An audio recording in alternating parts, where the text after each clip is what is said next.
Hi అండి, బెండకాయ fry చేస్తున్నానండి. ఎలా చేయాలో చూద్దాం రండి. హాఫ్ కేజీ బెండకాయలు తీసుకున్నానండి, 2 పచ్చిమిరపకాయలని. ఇప్పుడు ముక్కలుగా కట్ చేసుకుందామండి బెండకాయలని, పచ్చిమిరపకాయలని. బెండకాయలని ముక్కలుగా కట్ చేసేసుకున్నానండి. ఈ సైజు కట్ చేసుకోవాలండి బెండకాయలని. ఎందుకన్నా పెద్ద సైజు అయితే బాగోవు. ఈ సైజు అయితే రైస్లో అది కలుపుకోవడానికి వీలుగా ఉంటుంది. ఇప్పుడు ఫ్రై చేసుకుందామండి. పచ్చిమిరపకాయలను కూడా ముక్కలుగా కట్ చేసి పెట్టుకున్నానండి. ముందుగా పోపు వేసుకోవాలండి ఫ్రైకి. కొద్దిగా మినపప్పు, 2 ఎండుమిరపకాయలు, కొద్దిగా కరివేపాకు, కొద్దిగా ఆవాలండి. నేను వేసిన ఆయిల్ 5 స్పూన్స్ ఉంటుందండి. ఆయిల్ వేడెక్కాక అప్పుడు పోపు వేసుకుందాము.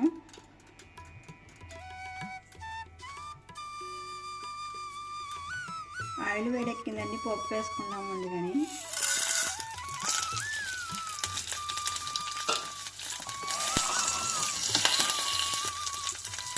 పోపుతో పాటు పచ్చిమిరపకాయలు కూడా వేసేసుకోవాలండి.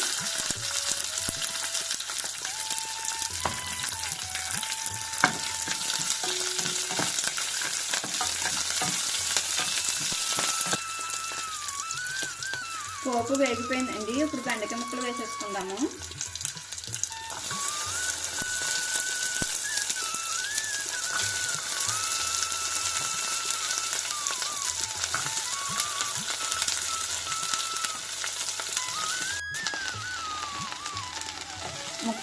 ముక్కలు వేసుకున్నాక సాల్ట్ వేసుకోవాలండి. సాల్ట్ వేసుకుంటే తొందరగా ఫ్రై అయిపోతుంది.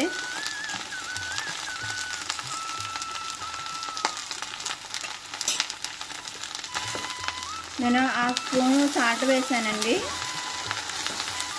ఇప్పుడు మూత పెట్టుకుందాము. మూత పెట్టుకుని మధ్య మధ్యలో కలుపుతూ ఉండాలండి, లేదంటే అడుగులు మాడిపోతుంది ఫ్రై. మూత పెట్టేసుకుందామండి. మధ్య మధ్యలో మూత తీసి కలుపుతూ ఉండాలండి. మూత తీసి కలుపుకుందామండి, లేదంటే అడుగులు మాడిపోతుంది ఫ్రై.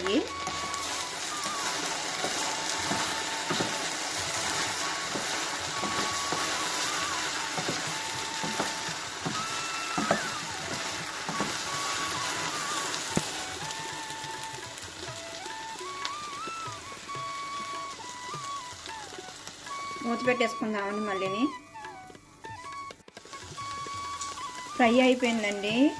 ముక్కల్లో ఉన్న జిగురంతా పోయి ఇలా డ్రైగా అవ్వాలండి. గ్యాస్ ఆఫ్ చేసేసుకుందాం ఇప్పుడు.